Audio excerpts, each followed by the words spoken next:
All right, looking at the government structure, first couple questions to make some connections here. What changes have taken place in China since the Cultural Revolution? Since the Cultural Revolution, they've had the opening up of markets, allowed more organizations to operate. Some things concerning human rights, there have been known to have a lot of executions, lack the freedom of speech and expression within their country, which limits civil society. And maybe what's the future? So maybe some predictions. I believe it's going to continue to grow. Cities are going to get bigger. Markets, yes, will be still connected. It will be one of the most important economies in the world. So looking at their leaders, their system, their patron-client system, looking maybe at possibly the judicial branch and their military. So legitimacy for the Communist Party. They had looked at Maoism, basically based on the charisma of that leader of Mao Zedong. His thoughts were invisible, and this is how they operated for a long time. Mandate of heaven is the divinity would unseat a bad leader or ruler and bestow its mandate to a virtuous one. So, meaning if that person was not doing the job of a leader, then someone else would come along and take that role. Confucianism dealt with order, harmony, submit to some emperor's powers, maybe some tied to some democratic centralism, but it was a small group of leaders making the decisions for the people. Then they have the party itself, the Communist Party's ability to adapt to all the different changing environments, and they're always in charge. Then they have the Constitution of 1982, which is the least important of their legitimacy. It looks good. The National People's Congress, which is controlled by the Communist Party, can write the laws, really don't have any judicial review. They don't mention the Communist Party, but the Communist Party rules the government, and they claim they have freedom of speech and press and elections, but they do not. So looking at the mandate of heaven again, the circle there, just when one is not doing the job anymore, they get rid of them for a new dynasty. Within the Chinese government, the three branches of government are all controlled by the Communist Party. It's a very weak legislature. The legislature does not meet very often, only agrees with decisions that are really already made. So that National People's Congress, there's some devolution occurring within the country. As far as the executive branch, is very powerful. There's 5-year terms, only 2 consecutive terms. However, that is changing with the current president is going to serve more than 10 years. Usually, the General Secretary of the Communist Party is the President of China as well as the Chairman of the military. Their nomenclature system is called Gangshi, and it's based on personal connections. So again, that patron-client system is an informal network of leaders whose factions compete for power. You have different leaders with different clients. Their recruitment system emphasizes personal career ties among individuals. They rise up in the bureaucratic ranks or political structure. And they also have a princeling faction, members of families with revolutionary ties from Mao. So again, you have these individuals who are important in the government, but you also have these individuals who are important because they had a tie with the revolutionary period under Mao. Economic boom in Gangshi has led to lots of corruption. So if you think about the opportunities to make money illegally or possibly using your power to make money during those economic booms, and it's going to happen.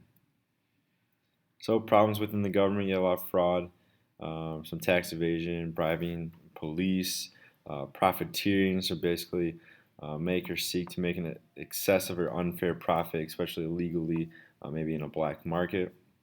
You have fee extortion, so getting money by using position to threaten, to publish or tell someone something or threaten their life. And there's a lack of transparency. Again, transparency promotes accountability, provides information for citizens about what the government is actually doing, and that's not happening. So under Mao, again, things have changed since him. Egalitarianism is equality for all people, a trend of thought that favors equality of all the people. Again, they had mass lines. Party leaders would then pass down information and responsibilities to the members of the Communist Party, and those members of the Communist Party would pass down responsibilities to the peasants. And under this, they had the idea of collectivism, value the good of community above that of the individual. So you're working. They don't really care about you as much. They just want the the community to be thriving. And this was the Iron Rice Bowl. So this is a system of guaranteeing lifetime employment in the state. Iron Rice Bowl, basically cradle to grave healthcare, work, retirement. The state set the production quotas, distributed all the basic goods to the consumers or the people, and they kind of stressed this under Mao. Deng Xiaoping was one of your presidents, and he had this theory of the forward modernization, so looking at improving on industry, agriculture, science, and military. Believed in socialist planning, but capitalist free market. Also, the party should supervise all, control everything. Did not believe in any of the democratic system or the individual freedom of people. So looking at the party elders and their role, the responsibility in the government, senior leaders sometimes regain great influence over decisions and advisements and appointments. Deng Xiaoping used to be the chairman of the China Bridge Association, was a role he played, and made a lot of decisions there. Tiananmen Square protest was something where the military or the party elders kind of said this is what we need to do when they sent in tanks. And again, the patron-client system enables elders to have a say after. So once maybe after you become the president, you can take one of those roles and still have a say in the government. Looking at your different leaders, 2003 to 2013, Hu Zikao was a local party member, organized youth groups, became the military commissioner, part of the Politburo. So again, that's a part of the communist structure there. And then he became the general secretary of the Communist Party, which usually becomes the president. Xi Jinping was part of the Youth League as well, became a governor, party secretary, and then part of the Politburo. Now is the president. So who is he exactly? This man was barely known outside China a year ago. Now Xi Jinping is about to become one of the most powerful people on the planet, the leader of the world's most populous nation. Xi Jinping is in many ways an unknown commodity. He's risen to the top of the Chinese system by being very, very careful not to disclose what he really thinks. It's been a year-long coming out for Xi Jinping. He's met the world's leaders, travelled to the United States, even managed to disappear for more than a week amid rumours of a heart attack or stroke.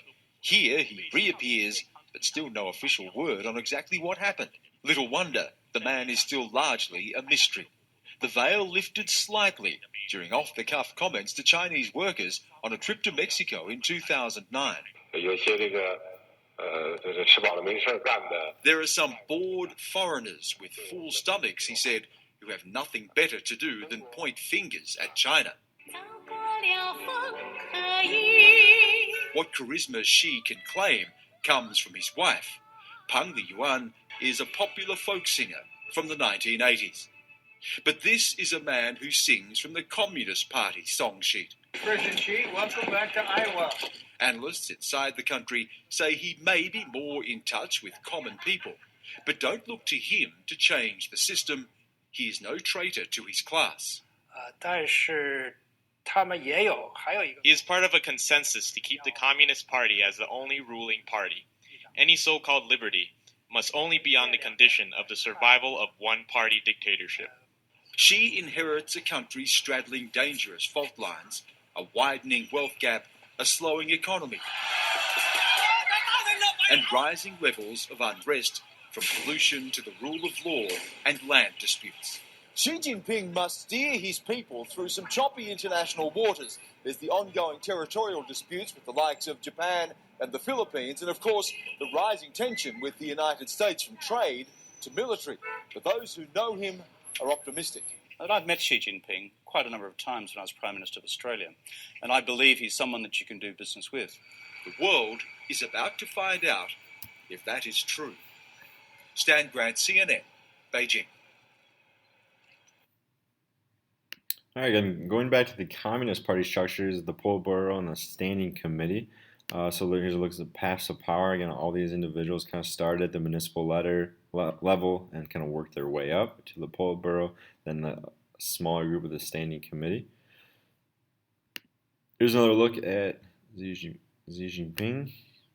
New York Times reporter Mark Landler directed a volley of questions at President Obama and Chinese President Xi Jinping during a press conference with the two leaders on Wednesday. Several months ago in Shanghai at a conference, you said it is for the Asians to run the affairs of Asia.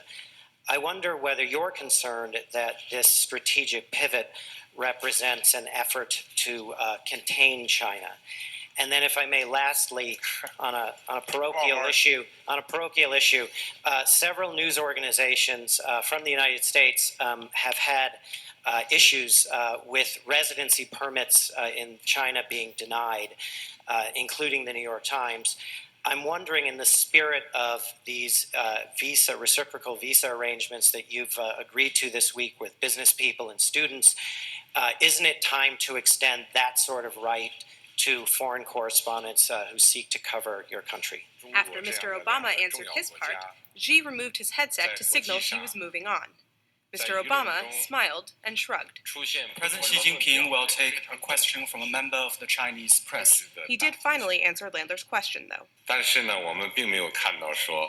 It's perfectly normal for there to be different views expressed about us in the international media.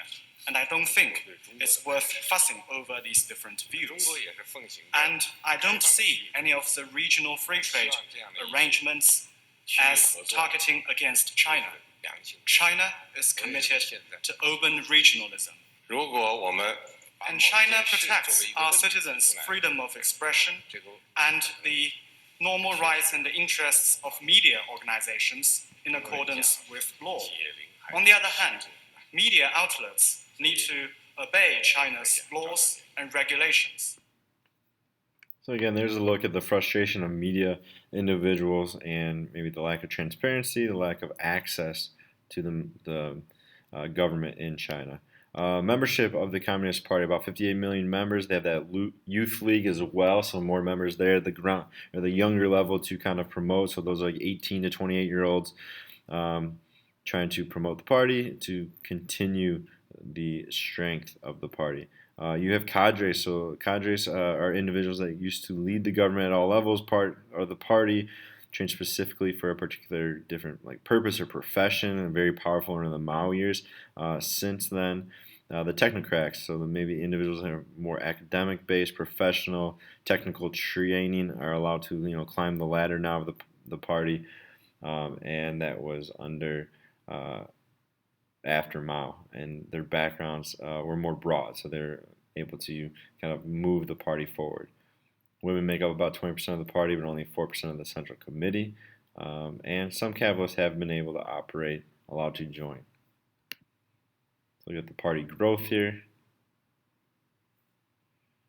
Going to the military then, the People's Liberation Army, controlled by the Communist Party, not the government itself, 3 million personnel with about 12 million on reserve. They are a developing military, very powerful. The PLA forced the Communist Party to create a national police force as well, so they're not in charge of things like a peaceful protest. They don't have an independent judiciary. There's no independent judicial review. Under Mao, there was no rule of law. Again, rule of law is based on the belief that rulers should not have absolute power over their subjects, and that their actions should be constrained by the same principles that control ordinary citizens. That did not happen under Mao. Personal power dominates China. Basically, the rule of man, the individuals are very important. Technically, the rule of law does exist. It's not really honored. Sometimes rule of law is considered more of a Western idea. Officials like it this way. They enhance their authority this way. For the judicial branch, all lower-level judges are appointed and paid by the Communist Party within that area. Outsiders then within that area, if they're challenging something, rarely win. So if you look at the politics of the court, and the older judges are usually ex-officers. They don't really have any judicial training. Crimes deemed sensitive or impacting social order can be judged purely on political terms. They force confessions a lot of times. Their conviction rate is about 99%. There's a new generation of judges that are educated, maybe foreign education, but again, there's a lot of executions within the country. A series of 8-year-old photographs is currently making the rounds on the internet in China. As Celia Hatton tells us, despite their age, the death row images are shedding new light on a country that executes far more people than any other country in the world. These photos shocked many across China. Women in their final 12 hours on death row. Taken in China's central Wuhan province in 2003, few saw these images until now, as they spread across China's internet, showing convicted drug traffickers preparing for death. It's incredibly rare to see inside any of China's prisons, let alone personal photos from death row. China's thought to sentence more people to death than any other country, but the actual number of executions carried out every year is considered a state secret. This prisoner receives a new outfit and carefully folds it to wear for her execution.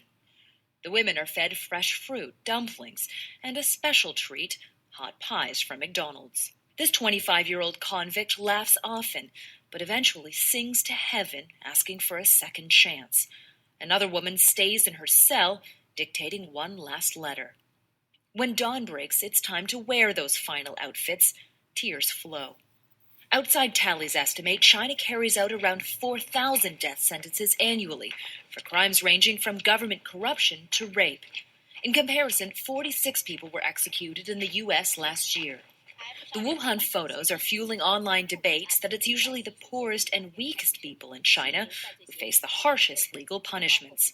If you're executing thousands of people every year, and in a very densely populated country with deep familial and kinship ties, you're executing that many people every year, you are generating a lot of discontent, a lot of unhappiness. For these women, the debate comes too late. The photos end as they join a line of prisoners to face the firing squad. Celia Hatton, CBS News, Beijing. So that looks a little bit at some civil rights issues, the judicial branch a little bit, maybe a lack of transparency from the government as well.